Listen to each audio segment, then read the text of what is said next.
앞으로 몇 주간 동안 누가복음에 기록된 예수님이 말씀하신 비유를 살펴보면서 예수님의 마음을 알아가는 시간을 갖도록 하겠습니다. 비유는 우리의 일상생활을 통해서 이해할 수 있는 이야기입니다. 하지만 그 안에서 우리는 우리의 생각을 바꿀 수 있는 깊은 뜻을 발견할 수 있습니다. 그냥 단순히 읽고 넘어가면 아무 의미가 없을 수도 있습니다. 하지만 우리는 이 비유의 이야기 속에서 우리들의 마음과 하나님의 마음을 발견할 수 있습니다. 오늘 이야기는 한 여자가 예수님의 발에 향유를 붓고 눈물과 머리카락으로 예수님의 발을 닦는 데서 시작합니다. 성경에는 예수님께 향유를 붓는 이야기가 4번 기록되어 있습니다. 마태복음과 마가복음의 기록은 거의 비슷합니다. 하지만 누가복음과 요한복음의 기록은 다른 기록들보다 세부사항이 조금씩 다릅니다. 요한복음에서는 나사로의 여동생인 마리아가 예수님의 발에 향유를 붓고 머리카락으로 닦았습니다. 마태복음과 마가복음에서는 베다니 문둥병자 시몬의 집에서 한 여자가 예수님의 머리에 향유를 부었습니다. 그리고 누가복음에서는 바리새파 사람의 집인데 역시 이름은 시몬입니다. 그리고 그 여자를 죄인이라고 표현했으며 예수님의 발에 향유를 붓고 머리카락으로 닦았습니다. 오늘 이야기는 예수님이 바리새인 시몬의 집에 초대받아 가면서 시작합니다. 그 당시 바리새인들은 예수님을 의심하고 반대하는 사람들이었습니다. 이 시몬도 예수님을 믿고 존경해서 자기 집에 초대한 것이 아니라 예수님에 대해 트집을 잡고 시험하려고 초대한 것입니다. 왜냐하면 시몬은 일반적으로 손님이 집에 찾아오면 제공하는 발 씻을 물도 주지 않았고 머리에 기름도 발라주지 않았기 때문입니다. 물론 예수님도 이런 시몬의 마음을 이미 알고 계셨습니다. 그럼에도 불구하고 예수님은 이 바리새인의 초대에 응하셨습니다. 시몬은 겉과 속이 다른 사람이었습니다. 겉으로는 예수님을 자기 집에 초대해서 대접하면서 자신은 예수님을 무조건 비방하는 다른 바리새인들과는 다르다는 것을 나타내려 했을 것입니다. 그러나 속으로 예수님의 행동을 주시하면서 트집을 잡을 순간을 기다리고 있었습니다. 그때 마침 초대받지 않은 손님이 들어왔습니다. 그 여자는 이름도 언급되지 않았고 다만 죄 많은 여자라고 불렸습니다. 그 당시 죄 많은 여자라는 표현은 창기들에게 쓰는 말이었습니다. 창기들은 사람들이 많이 모이는 곳에 가지 않습니다. 그런데 이 여인은 그런 부끄러움을 무릅쓰고 예수님의 뒷발치로 다가가 눈물로 예수님의 발을 적시고 자기 머리카락으로 예수님의 발을 닦고 입 맞추고 향유를 부었습니다. 이 죄 많은 여인도 겉과 속이 달랐습니다. 겉으로는 사람들에게 손가락질 받는 창기였습니다. 그러나 속은 예수님을 믿고 예수님을 많이 사랑하는 여인이었습니다. 아마도 예수님이 갈릴리와 가버나움 등에서 가르치시고 기적을 행하는 것을 보면서 예수님을 믿은 여인이었을 가능성이 높습니다. 자신의 부끄러운 과거의 죄들을 용서받은 이 여인은 더 이상 자신의 겉모습이 예수님을 만나는데 거침돌이 되지 않았습니다. 여자들의 머리카락은 그들의 자존심이기도 합니다. 그런 자신의 모든 자존심을 예수님 앞에 내려놓고 예수님의 발을 자신의 머리카락으로 닦았습니다. 그리고 예수님도 그 여인의 속마음을 보시고 네 믿음이 너를 구원하였다. 평안히 가거라고 말씀하셨습니다. 저는 믿는 가정에서 태어나 어려서부터 교회에 익숙한 삶을 살았습니다. 유치원도 저희 가족이 출석하던 교회에 속해 있었습니다. 크리스마스 때가 되면 성경도 암송해서 발표하곤 했습니다. 미국에 이민 와서는 거의 한 주도 빠지지 않고 일요일마다 교회에 출석했습니다. 성가대도 열심으로 봉사했습니다. 하지만 저의 개인 생활은 예수님과 전혀 상관이 없는 삶이었습니다. 다만 일요일마다 교회에 출석하고 성가대에 참여하는 것으로 저는 만나는 사람마다 제가 크리스천이라고 소개했습니다. 믿지 않던 가정에서 자란 제 아내가 결혼하고 미국에 와서 함께 교회에 출석하게 되었습니다. 처음 교회에 다니기 시작했기 때문에 신앙생활이 무엇인지도 몰랐습니다. 그래서 태어나서부터 교회에 다녔다는 남편의 모습이 신앙생활이라고 생각했다고 합니다. 주중에는 자기 마음대로 살다가 일요일에는 주중의 삶과 상관없이 책임감 있게 빠지지 않고 교회에 출석하는 것이 신앙생활인 줄 알았다고 합니다. 불행하게도 오늘날 많은 크리스천들이 이런 모습으로 살아갑니다. 일요일에 교회에 출석하는 겉모습은 크리스찬 같아 보이지만 그 속마음에는 세상의 욕심과 염려로 가득 차 있습니다. 그래도 일주일에 한 번 교회에서 예배를 드렸다는 것으로 할 도리를 다 했다고 생각합니다. 이런 사람들이 바로 오늘 나오는 이 바리새인 시몬의 모습입니다. 겉으로는 예수님을 존경해서 자기의 집에 초대하는 것 같았지만 그의 속마음에는 예수님을 무시하고 의심했습니다. 그리고 이 죄 많은 여인이 예수님의 발에 손을 대자 그는 속으로 만일 이 사람이 예언자라면 자기를 만지는 이 여자가 누구라는 것쯤은 알 텐데 이 여자는 죄인이 아닌가라고 생각했습니다. 겉과 속이 다른 사람들은 절대 자기 생각을 겉으로 나타내지 않습니다. 다만 속으로 의심하고 정죄합니다. 시몬은 예수님이 하나님의 아들이라는 사실을 믿지 않았습니다. 단지 또 다른 예언자라고만 생각했습니다. 그래서 만일 이 사람이 예언자라면 이라고 말한 것입니다. 만약에 예수님이 진짜 단순한 예언자였더라면 이 죄 많은 여인이 자기를 만지는 것을 허락하지 않았을 겁니다. 왜냐하면 자기가 부정해지기 때문이죠. 하지만 예수님은 거룩하신 하나님이기 때문에 이 죄 많은 여인이 자기를 만졌을 때 부정해지는 것이 아니라 오히려 이 여인이 죄사함을 받고 의로워지는 역사가 일어나는 것입니다. 시몬의 관심은 정하냐 부정하냐에 있었지 그 사람의 형편과 마음은 헤아리지 못했습니다. 죄를 해결하고 다스리는 그 인간의 한계를 초월하는 예수님이라는 사실을 그는 몰랐습니다. 하지만 죄 많은 여인은 예수님이 누구인지 정확히 알았습니다. 죄를 해결해 주시는 분이라는 것에 확신이 있었기 때문에 모든 창피를 무릅쓰고 나올 수 있었습니다.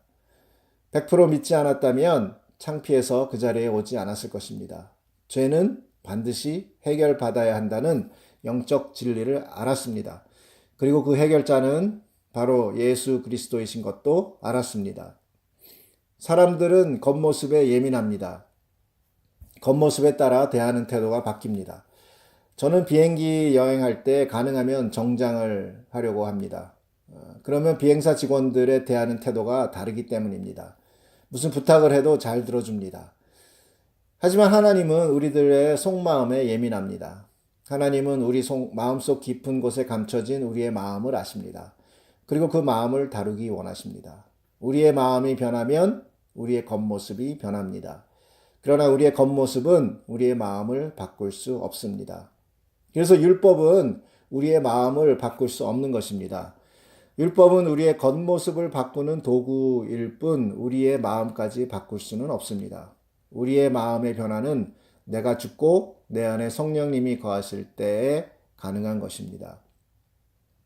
우리가 하나님 앞에 예배하러 나와 온전한 은혜를 받기 위해서는 우리의 겉모습보다 우리의 마음이 준비되어야 합니다. 사람들이 아무리 많이 모여도 썰렁한 예배가 있습니다.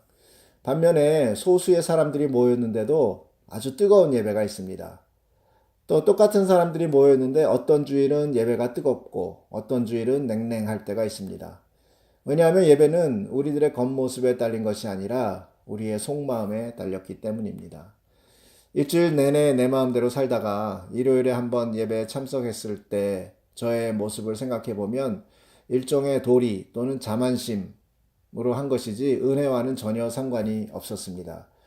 그러다가 28살 때 예수님을 만나고 난 후 저의 삶은 일요일의 삶이 변한 것이 아니라 주중의 삶이 변했습니다. 일주일 내내 기도하고 성경 읽고 묵상하며 예수님과 함께 지내다가 일요일에 예배에 참석하면 성령으로 뜨거운 예배를 체험하게 되었습니다.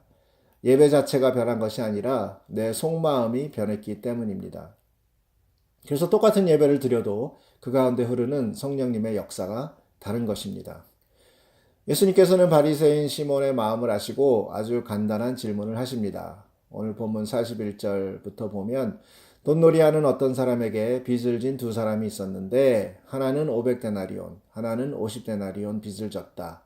둘 다 빚을 갚을 돈이 없으므로 돈놀이하는 사람은 그들의 빚을 모두 면제해 주었다. 그러므로 그 두 사람 중에 누가 더 그를 사랑하겠느냐? 한 데나리온은 하루의 품삯입니다. 따라서 50데나리온은 약 두 달치 월급이라면 500데나리온은 약 1년 반치 월급입니다. 물론 이 질문의 답은 많이 면제받은 사람이 더 사랑하는 것이지요. 그런데 예수님은 이 빚을 우리의 죄로 비유하셨습니다. 바리새인은 종교적으로 율법을 열심히 지켰던 사람이기 때문에 자기가 하나님 앞에서 나름 의롭다고 생각했습니다. 자기가 열심히 살고 있기 때문에 하나님은 자기의 부족한 부분에서 그냥 조금만 도와주면 된다고 생각합니다. 더군다나 저 죄 많은 여인과 비교해 보면 자기가 월등하게 깨끗하다고 생각합니다. 반면에 이 죄 많은 여인의 죄는 이미 모든 사람에게 드러나 버렸습니다. 누구든지 그 여인을 보면 죄인이라는 것을 금방 알 수 있습니다. 그리고 그 여인 자신도 자기의 죄 때문에 감히 사람들 앞에 나서지도 못합니다. 그녀의 마음속에는 죄책감과 불안감으로 자신감이 완전히 사라졌습니다. 성 어거스틴은 세상에 두 종류의 사람만 있다고 말했습니다. 한 종류는 자신이 죄인인지 아는 죄인과 또 한 종류는 자신이 죄인인지 모르는 죄인들이라고 했습니다. 하용조 목사님은 드러난 죄인과 드러나지 않은 죄인으로 정의했습니다. 결국 우리 모두는 죄인이라는 뜻이지요. 디모데전서 5장 24절에서 25절에 보면 어떤 사람들의 죄는 명백하게 드러나 먼저 심판을 받게 되지만 다른 사람들의 죄도 곧 드러나게 됩니다. 이와 같이 선한 행실도 드러나기 마련이며 그렇지 않은 것도 숨길 수가 없습니다. 이 죄 많은 여인과 같이 차라리 드러나 버리면 하나님 앞에서 낮아질 수 있습니다. 숨기면 숨길수록 우리들의 마음은 점점 하나님으로부터 멀어지고 형식적인 신앙생활과 형식적인 예배로 변하게 됩니다. 우리가 나의 죄인됨과 죄의 심각성을 깨닫고 인정하면 할수록 하나님을 더 사랑하게 됩니다. 왜냐하면 나의 그 심각한 죄를 용서하기 위해서 하나님께서는 자기의 사랑하는 외아들 예수님을 이 땅에 보내시고 십자가에서 죽이셨기 때문입니다. 우리가 예수님의 십자가에 대한 희생에 대해서 별로 심각하게 생각하지 않는 것은 우리의 죄의 심각성이 없기 때문입니다.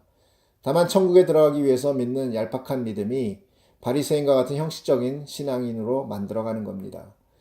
죄는 하나님이 노아의 가족 8명만 남기고 지구에 숨쉬는 모든 생물을 죽여야만 될 만큼 심각한 것입니다.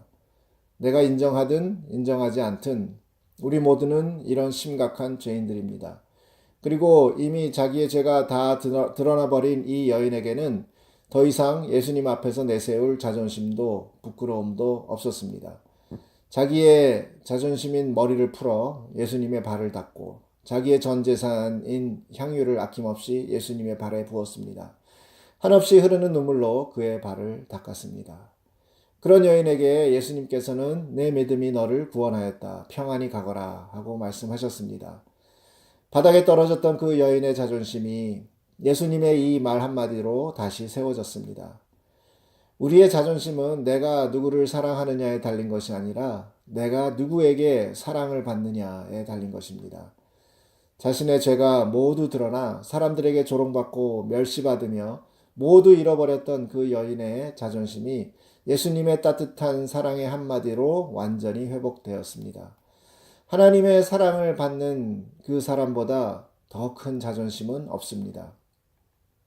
반면에 사람들 앞에서 존경받았던 바리새인 시몬은 사람들 앞에서 그의 외식이 드러나면서 높았던 자존심을 잃어버렸습니다.